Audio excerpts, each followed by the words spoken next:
Hello, this is Keith Owen. Welcome back.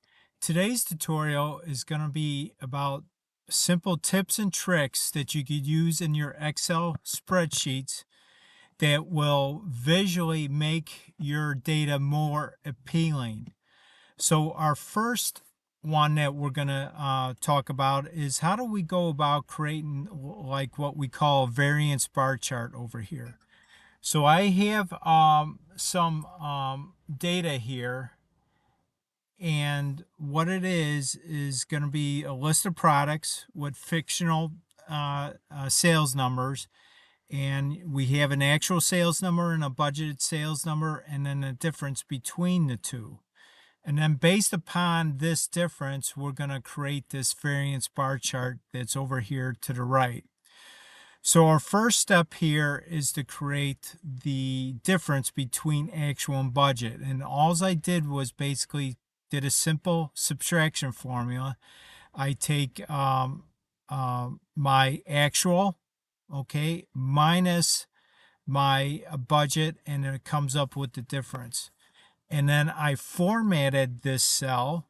If you do Control 1, that brings up the Format Cells dialog box. It's a shortcut key. I formatted it as currency with 0 decimal places, and if it happens to be a negative number, it'll show the value in red. Otherwise, it'll just remain as black. So our first step over here is let's create this bar chart, and we're going to use various different functions to do this. So we're going to do an if statement, and our logical test is basically we're going to base it on this difference. So since I'm going to copy this formula down and over, I want to fix this cell so when I do make those copy, it won't affect where it's looking for the values. So I'm going to do a F4, get it to a point where it's going to fix it on column L, okay, but the row is always going to change when I copy it down and over. So our logical test here under this is it less than 0? If it is, okay, let's create this simple visual bar chart here. So our first step is I'm going to take the absolute value of this value here. So if it's a negative number, it'll just say 750. If it's a positive number, of course, it's going to take the positive, in this case, 1350 or 1370. So I'm going to take the absolute of that value. The number is going to be here, and of course I'm going to fix it.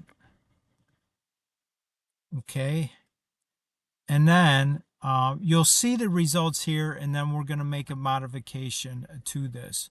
Okay, I got that. So if it's less than 0, it's going to perform this test here. So our first thing is I want to do a repeat function here, and it's going to take our text here and basically repeat it. So I'm using a pipe symbol. I'm not on the keyboard. It's above the / in my case. I'm going to repeat this text here, and whatever the value here is, it's going to repeat it that many times. So as you can see, based upon this, it's going to repeat this value here 750 times, and you'll see what's going to happen to this. And I'm doing this on purpose. So we do that. Let's close out the repeat function, and now we want to create the false value here. So if it's not less than 0, then we're going to do a blank value here. So press enter. Okay, as you can see, it repeated this pipe symbol 750 times because that's the difference. Well, we don't want that. So we want to do something else with this. And so what we're going to do is we're going to do a round, okay, here. We're going to round this value and divide it by 100. So it's going to take 750 divide by 100, which equates to 7.5. And now we want to round it to the nearest integer. And so in this case, we're going to use a 0. Okay, so that's the round, and then we're going to do that. Okay, and then press enter. And so it reduces the number of that pipe symbol that we're repeating. And you'll see why this is important as we carry this down. So now, so far, these repeated pipe symbols are not visually appealing. So what we want to do is we want to use, in this particular case, the stencil font. So go up to your home tab, select the font that you want, and type in stencil, and you get that. And press enter. Now it turns it into a block, basically. So now let's change this value here to be, well, let's carry this down. Okay, double click that. Okay, remember what this formula is doing. If it's negative, it's gonna do this first part here, and if it's positive, it's gonna put a blank cell, blank value. So let's highlight this area, and now let's make this all red. Okay, so but we also want to do it is we want to right justify it. So we did that up here in the home tab under the alignment group. So now let's copy this formula over. Let's highlight this and then Control R, and it repeats it over here. But there's something that we need to change with this formula here. So we want to go up here and we want this to be greater than 0. Okay, press enter. And let's copy this down. Okay, now let's do the same thing. We want to change the color of these cells to like a green, and then we want to left justify it. So that's how you go about doing this visual technique to create a variance bar chart. Of course, there's many other ways to do this by inserting a bar chart and stuff like that. But I just wanted to show you another way to do that. So now let's go on to the next visually appealing. So over here on the left here, what we got is like a task list or a project list. And we want to mark off the items that we complete. And once we mark the items off as completed, it's going to format the cells with the strike through text. It's going to make it bold, and it's also going to change the color of it. So as you can see here, if I check that off, it's been completed. If I uncheck it, it's going to change it back to the way it was. So how do we go about doing this? So let's first go over here. Let's insert a checkbox, and this is available in Microsoft Excel 365. If you go up here, go to Insert, and then over here you got under the Controls group, you want to press checkbox. Okay, now if you look at the value of these cells here, everything is marked off as false, as you can see in the formula bar. So when the checkbox is unchecked, the value in it is going to be false. If it's checked, you can see that it changes to true. So this is important as we go forward to conditionally format this. So let's do this. So let's highlight the area that we want to conditionally format. So we want to go up to Home tab, and then Conditional Formatting, New Rule, and we're going to use a formula. Okay, let's bring this over here. Okay, now what we want to do is we want to check the value that's over here, in this case column H. So we want to select this area, select that, and of course we want to fix this so as it's checking all these these cells here, it's going to carry down for us. So we want to F4, or we want to let's see, F4, and we want to always check as it conditionally formats this range. We always want to check if the value in cell H5 in this case, it always stays in column H, but the row will change as it goes down and checks these other cells. So that's why it's important. We want to check it to see if it's equal to true. So we're going to type in true here. And now we want to conditionally format this. So we go to the bottom right and click on the Format tab. And what we want to do is we want to make the text bold. We want to put a strike through effect. And then we also want to conditionally format the cell fill color. So we want to select strike through. As you can see, when I click on this, it changes this text to a strike through. Want to make it bold. Okay. So that's number one. Now what we want to do is we want to change the fill color of the cell. And this should be, let's see, I think that's the color I selected over here. It doesn't matter. Select whatever color that you want. Let's click OK. And let's click OK. So it's conditionally formatted. So let's test this out. If I check it, remember I wanted to see if it was true. And there you go. So it conditionally formatted these cells as true. So when I check on it, it does that. So let's do another conditional formatting. In this case, we want to check to see if the value in this cell, these range of cells, is equal to false. If it is, we're going to make the fill color this color here. So we again go here, select our range, conditional formatting. It's a new rule. And use the formula. Again, we're going to select this.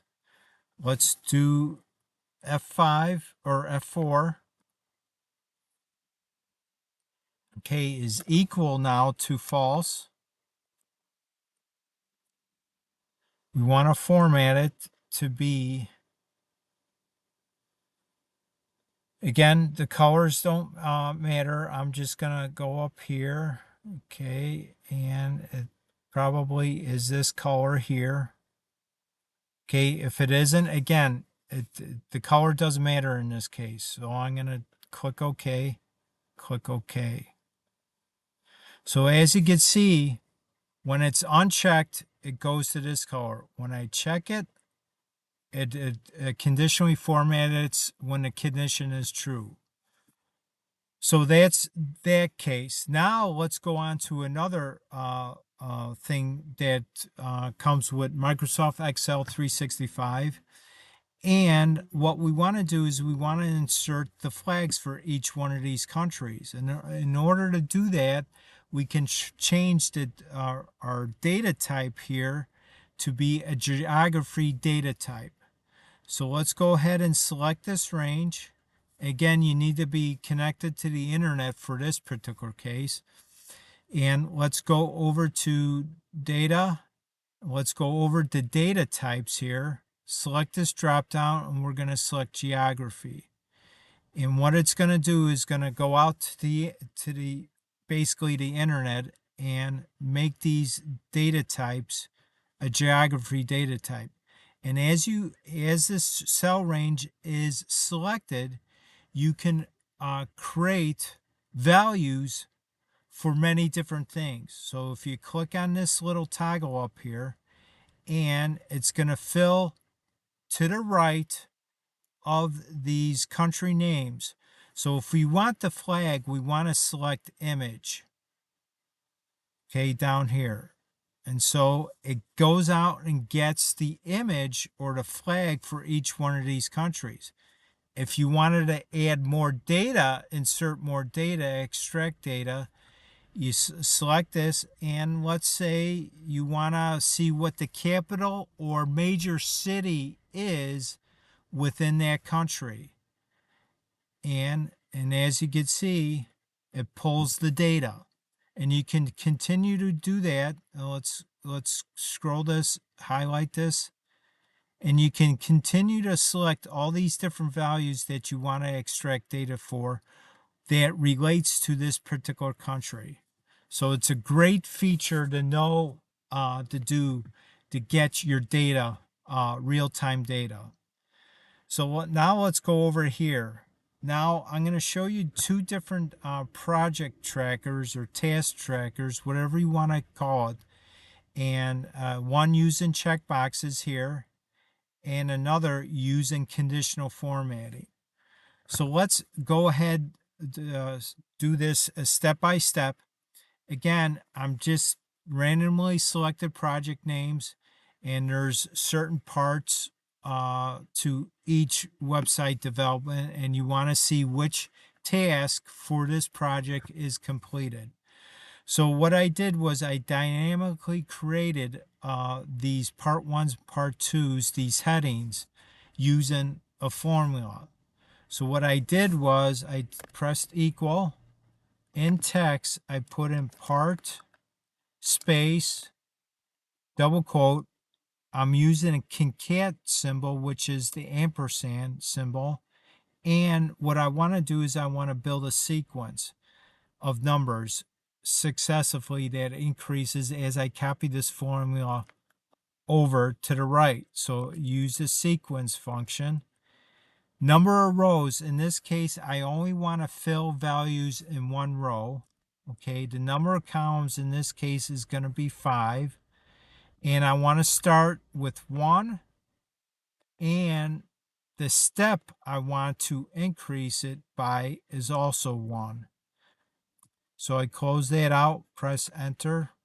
And as you can see, it filled the data in my headings for that. So that's how I did that. So now I want to conditionally format these cells based upon the value in it. So what I want to do is I want to conditionally format it to use icon sets. So I highlight the area that I want to conditionally format, go up to Home tab, Conditional Formatting in the Styles group, and I want to use icon sets.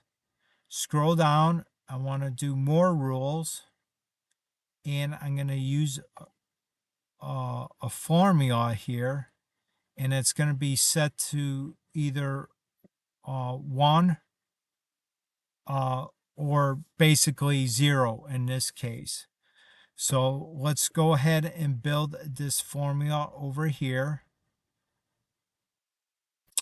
So instead of using a formula, what I want to do is I was mistaken. I want to do format all cells based upon their values. So what you want to do is select the style that you want. We're going to use this case instead. And then we want to show the icon only in the cells, which is where you see this. So I want to change all this to be when the value is greater than 1, we're going to have a green check mark. Anything else is going to be an X. So it's going to be greater than or equal to, here we need to select a number. It's going to be a 1. Okay, and then for these other cases, when it's less than, again, greater than or equal to, let's change this to number.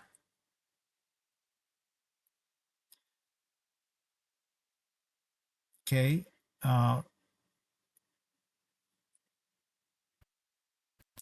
So this second condition here is going to be when the value in the cell is less than 1, which could mean it's 0.5 or 0.75 or 0.99, something like that, and it's greater than or equal to 0, which means the value must be between 0 and 1 for that condition to happen.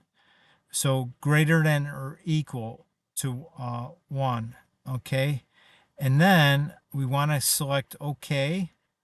Okay, nothing seems to be appearing, but let's see how I could put zeros and ones into this cell. And we do that by using a sequence function, okay, or actually a rand array function here. So let's go here, rand array, number of rows that we want, and I already counted this as 15 rows down, 15 different project names, and the number of columns is going to be 5, and the minimum number is going to be 0, the maximum number is going to be 1, and whether or not we want the values that it puts in these cells to be a decimal or integer.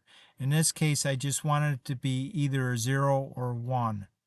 So, and that's that. And once you press enter, it fills various different icon sets in there.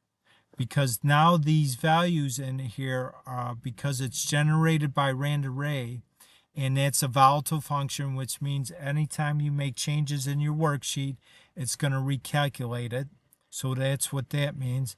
Now let's build this progress formula here. And it's going to be based upon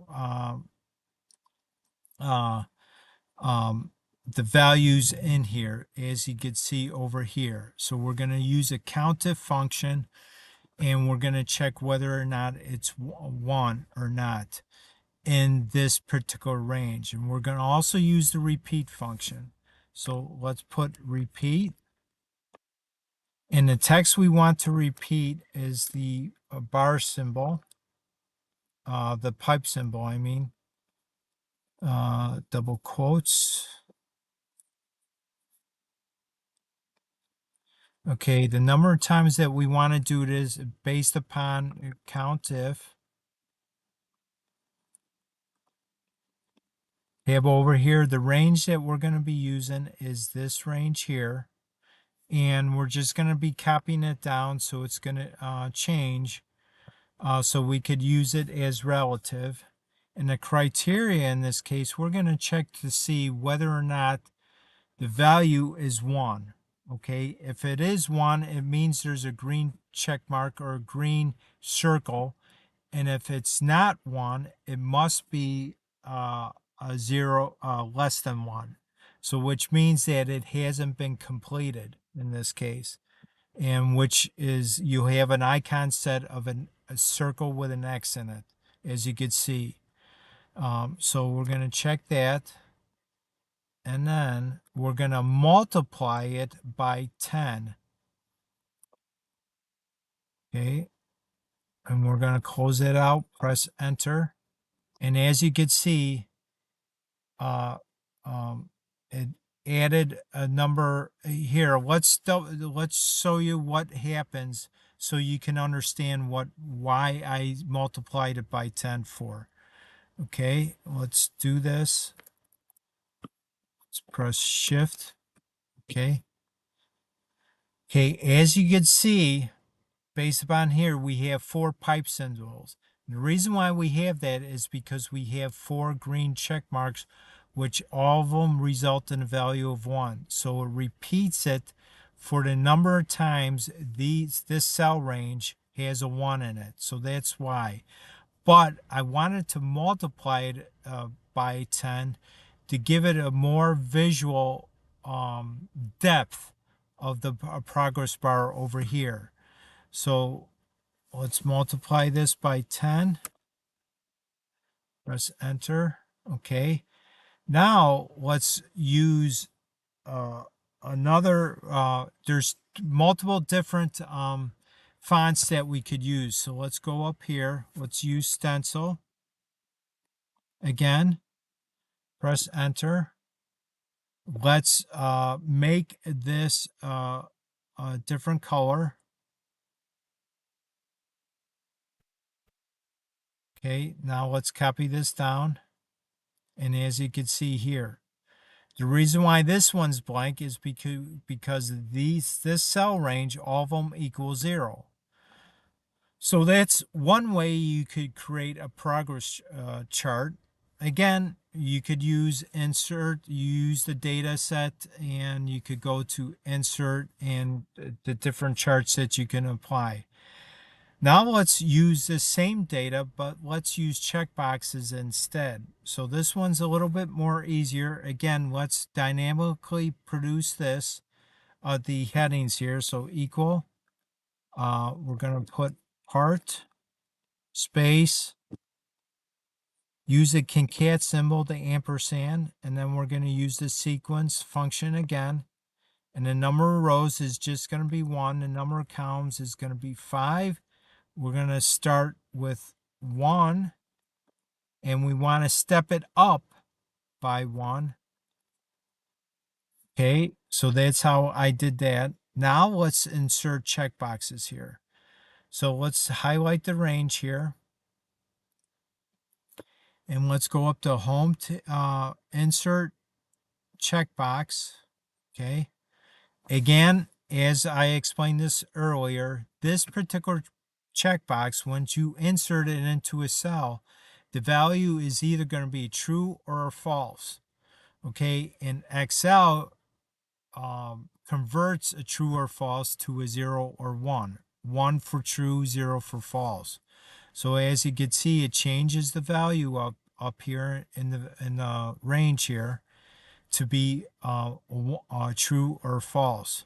So now let's build this formula here. It's going to be slightly different than the one that we just did, and you'll see why. So equal, I'm going to repeat, and text is going to be the pipe symbol in this case. The number of times we want to repeat it is going to be we're going to use the countif function again. The range that we're going to check here is here. Okay, we're not going to fix it. We're going to use it as relative range, comma, and we want to check to see if the value is true.